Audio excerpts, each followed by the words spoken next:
Welcome to the homestead. This is part 2 of what I use for homeschool. And in this video, I just wanted to break it down just a little bit so that maybe if you watched the last video, maybe you were a little bit overwhelmed with all of my big piles of books laid out on the table. I was overwhelmed. I guess I didn't realize that there was that much. Anyway, so I just wanted to get a little bit of background and help you realize that if you are at all interested, you can do that too. And I'm just going to tell you how I learned how to do it and some resources that I used to kind of guide me on that journey. First of all, I wanted to tell you that I am a nerd. Like, I have no trouble saying it. I am a nerd. And I tell people that all the time because I know that books make me happy. Like, one of the very most lovely things in my life is books, and I love to look at books. That's what I do in my spare time, and I love to look at samples of curriculum online as well as book lists, and that is something that's my happy place. A really huge hobby and always has been.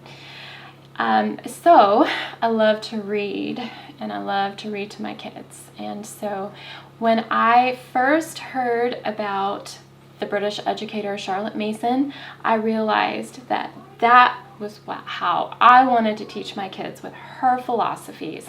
And I've since kind of morphed, and I don't do 100% Charlotte Mason's philosophies, but that is my guiding post.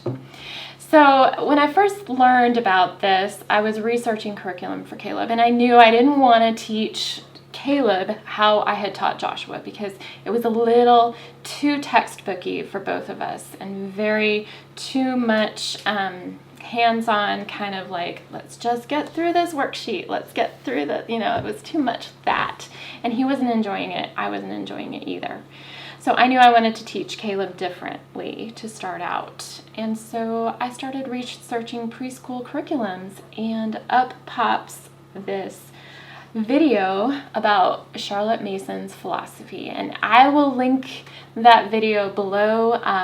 The website is, she has a video about the different philosophies of education, which is amazing. I would say any homeschooling mom really needs to watch that video, because if you can just pinpoint your philosophy of how you want to teach your children, you've gotten rid of a whole lot of other things. You've created a filter for yourself. And so if you know that you're classical, or you're Charlotte Mason, or you're eclectic, or you're traditional, whatever it is, if you can just know that from the get-go, then you can pinpoint more of the resources that would be catering to you.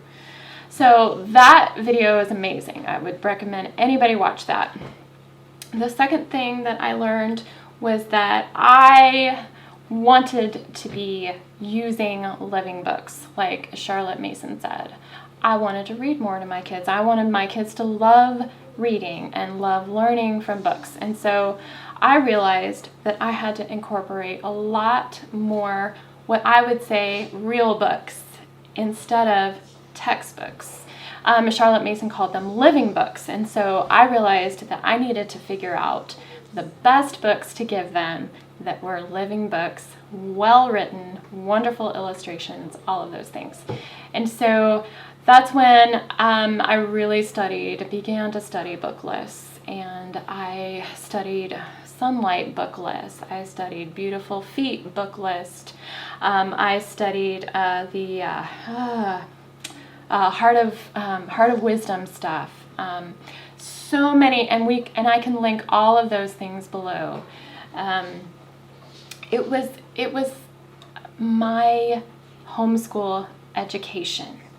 Like, if you can just wrap your brain around being a homeschool mom, educating yourself to be able to learn how to teach your kids the best. And so I did this probably for at least a year. I educated myself on my newly acquired homeschool philosophy and how that would work in my home to teach my kids. So in order to do this education, I delved into different blogs. Anybody who was writing about homeschool, I was reading their blogs. So Mystie Winckler comes to mind, and we can link all of these below. Sarah Mackenzie from the Aloud Revival, like, she's my hero. I listen to her podcast all the time. It's so wonderful. And she's so inspiring and friendly. So, whenever I feel a little bit of a slump with homeschool, and, I'm not super inspired, and it's just feeling a little bit like drudgery, I listen to Sarah Mackenzie, and she gives me a kick in the butt, and I feel all ready to go. So in the beginning, when I was really trying to figure out the specific resources that I was going to use, what I did was I read all these blogs. And so the homeschooling blogs really pointed me, if I knew that they had a very similar philosophy to mine in that they were using living books instead of textbooks, books that actually told a story instead of, bullet pointed kind of little summaries, then that's what I wanted to use. And so I would go to their blogs. If that's what they were using, if they were using living books, then I would look to see all of the different resources they were using for their school for that year. And a lot of them are laid out like that according to different grade levels of their children. So then I would get their list, and I would just work through everything that they were using. I would go to the Curriculum Resources website, and I would look at samples. And then, they're amazing samples. I remember when I first started homeschooling, it was really difficult to find a lot of good samples of curriculum, but now all of the curriculum providers are putting samples on their websites. And then I would look at their website, to see their samples and think it through in my mind how I would use that in a day. Would Joshua be able to get through that much material in one lesson? Is that feasible for him? Science is a good example. Science is something that both Zach and I are very passionate about, that our children are learning about a young earth. So a young earth creation. And so I would go through all of the different science curriculums and just kind of see, with that filter in place, does this teach a young earth creation? If it doesn't, then I would throw it out, filter. Whatever it is that you have laid out as important to you for each subject, look at the curriculum resource with that lens in place. So I do that for science. And then, for me and my children, they're very visual. Does it have good graphics? There's so many curriculums out there that are just basically using a word processing program. They are not very picture heavy. They're really kind of hard for a very visual person. So if I didn't even like the way it looked, because I love beautiful books, and so I throw it out. So I went through different resources with the lens that I had put in place, the things that were important to me. And you have to figure out what is important to you if you desire to do this too. So think about that. The cost of homeschooling, let's talk about that. Because, buying a boxed curriculum, you are able to say, okay, school is going to cost this much this year. I know we can budget for that. However much it is the boxed curriculum that you've chosen. Well, I guess I'm a little different. I actually purchase resources throughout the year, and I never buy everything all up front. We complete a book, I will buy the next one. I never actually have everything purchased all ready to go at the beginning of the year. So I'm really spacing the cost out throughout the year. I will have to say, ballpark, that maybe all of the stuff that we're using for the year cost about $500 maybe for the two boys. And like I said, though, I never actually sat down and tallied it all up, so I'm not exactly sure 100% of that. But there are resources that I will buy new. This is an example of one that I did buy new, and I bought this at christianbooks.com. And there are certain things that I buy new because I really want to invest in the new edition. This book is the 4th edition, and they really substantially updated each book for the 4th edition. There's a lot more graphics and pictures and just fun little blurbs, and I knew, being a visual person, that I needed the new edition. However, this book right here, I bought this used, and I think I got this one at thriftbooks.com. I'm thinking I maybe paid $10-ish for this book. That is full price $25.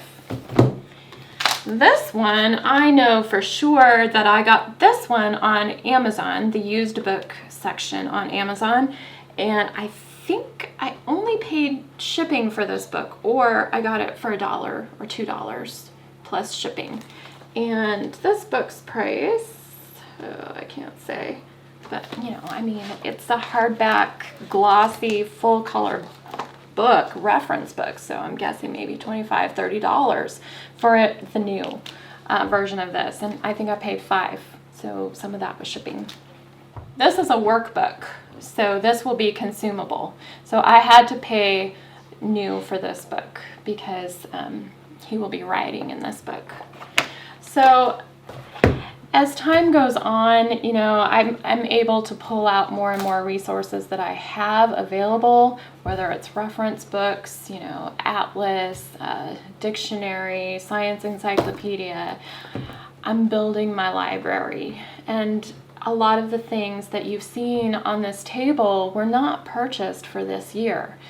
If I see a library sale, I'll grab what they have. I see a book that I know I'm going to want to use in future years, and I see that on Thrift Books. Oh my gosh, it's only, and then I'll buy that, or, I'm building my library. So think about that too. The new things that I'm buying, like I said, are, if it's a new edition that I know that my children will especially benefit from a new edition, I'll purchase that new, or if it's consumable, like this book. This is consumable. Just recently I bought this new, I think it was $20. Again, we can load it on our computer. It can be used lots and lots of times. Caleb will be using this eventually. All right, so you can always find used books, whether it's at the Goodwill. Actually, I've found some of my books I'm using at the Goodwill. Whether it's thriftbooks.com, that is an excellent resource, and they send you coupons. If you buy a certain amount, they'll send you a coupon. The used books section on Amazon, and most people don't know that you can buy used books on Amazon. Just search for the book you're looking for, and a lot of times they will have many used books in the Amazon marketplace. And christianbooks.com, I do buy new things from them, but they have some of the best prices, as well as so many samples. They have pictures of the inside of all of their resources on their website, so use that. All right, I could do a whole other video on how to use the library and how I use my library, but I just want to make the point that the library is one of the biggest resources that you can use to be able to teach your kids with living books. There are so many books that I have on my list that Joshua will read this year that I will get from the library, and I'll hand it to him, and we'll have great conversations about. I use the library mostly for his literature studies, and coming up soon he's going to be reading Tom Sawyer. I'm going to get that from the library. I use my library every week, and I go online, I look at book lists again, then I go online to see what books the library has. And if the library has them and I'm going to be using them in the next few weeks, I'll just stick it in my cart. I don't think they call it a cart in the library, but you know what I mean. And then they show up at my library. My library is so small that their collection of books is very, very small too. But I can get tons of other books through my library system, and they're sent to my library, and then they're just ready for pickup. So use that resource. There's also Interlibrary Loan. Ask your librarian, go talk to her, make friends with her, and see if you can get books from other libraries outside of your system, because then the whole world opens up and you can have any book you can imagine sent to your library. I hope you enjoyed this video, and I really, really hope that you found some inspiration here as well as some practical tips. All of the links I talked about will be in the description below. See you next time on The Homestead.